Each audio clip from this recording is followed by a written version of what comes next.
नुक्तरे हाल मल्लीरे दमक Qaidabad Malir expressway route clear करने के वास्ता गुलाम मोहम्मद गोट तीसरा एंटी इंक्रोचमेंट और डिस्ट्रिक्ट पुलिस कार्रवाई कुता कार्रवाई लाफा दमद जामिनिंदा मदन दग इसरा जारशानी कुता दग बंद कुता इंतजामिया जारशानी कनूका गुसो मंदे गप त्रान कुता चैशे पाद निंदा कलास कनक बुता मल्लीर एक्सप्रेस वे ऑपरेशन दारक बुता दमगे जामिनिंदा पंच रोचे मोहलत दैग बुता मल्लीरे दमक Qaidabad Malir expressway route clear करने के वास्ता गुलाम मोहम्मद गोट तीसरा एंटी इंक्रोचमेंट और डिस्ट्रिक्ट पुलिस कार्रवाई कुता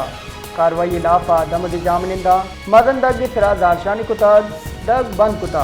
इंतजामिया जारशानी कनूका गुसो मंदे गप त्रान कुता चैशे पाद निंदा कलास कनक बुता मल्लीर एक्सप्रेस वे ऑपरेशन दारक बुता दमगे जामिनिंदा पंच रोचे मोहलत दैग बुता।